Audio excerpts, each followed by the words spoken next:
With the introduction of Monster Hunter World, we were introduced to the new world. This transition from the old world to the new world came with many changes, but there were many aspects both regions shared. Dalamador, the final boss of Monster Hunter 4, is one of those shared aspects, or monster in this case. This may come as a bit of a surprise for some or even many players, as it's not blatantly obvious in Monster Hunter World if you're not too interested in the maps and the surroundings. As for how it appears, some of you may be disappointed, and for some of you it may be a pleasant surprise, but let's get into it. Dalamador's appearance is similar to Najarala in terms of its body type, but on a much larger scale. It has a snake-like face, bright red eyes, multiple fangs, and many spikes distributed along its body.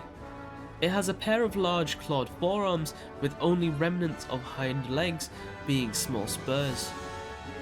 Its chest has glowing vents which huff steam when enraged, alongside a red glow in its face and tail.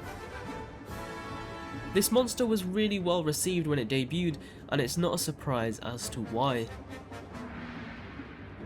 Dalamador is capable of using fire to attack, and is able to shoot bright blue balls of flame at the hunters, also having the ability to shoot them into the sky to have them fall like meteorites, similar to Diamorales.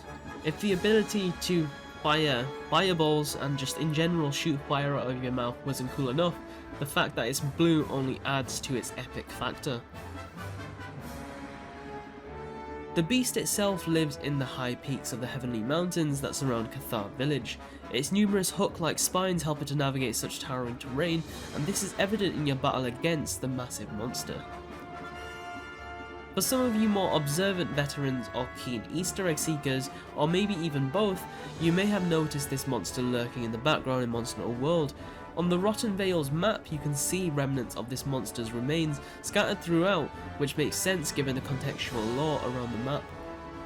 While it could be Dalamador, it could easily be a close relative as well, but regardless, it's pretty cool they considered putting this towering beast within the game, even though they didn't actually implement the living version for us to battle.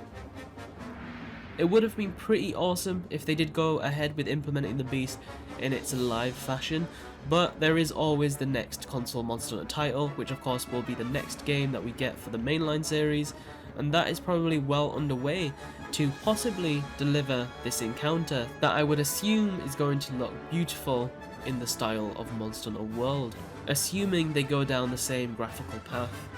Its battle is definitely one of the memorable parts of Monster Hunter 4, and of course for the Western audiences that's exclusively Monster Hunter 4 Ultimate, but in general I think it is a pretty awesome fight, and it would be awesome if Capcom was able to bring it back and possibly even revamp the encounter to have a few more mechanics in the game.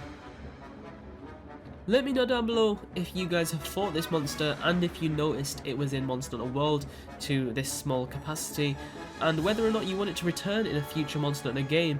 I know for myself I would love to see this return in whatever the next Monster Hunter World sequel, if you want to call it that. I'm not sure if it will be a direct sequel.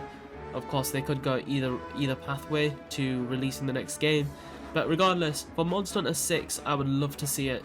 So let me know down below if you guys would like to see it as well, and I look forward to reading all of your comments. As always, a like would be extremely appreciated. If you did enjoy it, does help out the channel a ton, and subscribe for a lot more Monster Hunter content. Don't forget to join our Discord, links at the top of the description. Thank you all so much for watching, and I'll see you all in the next one. Bye.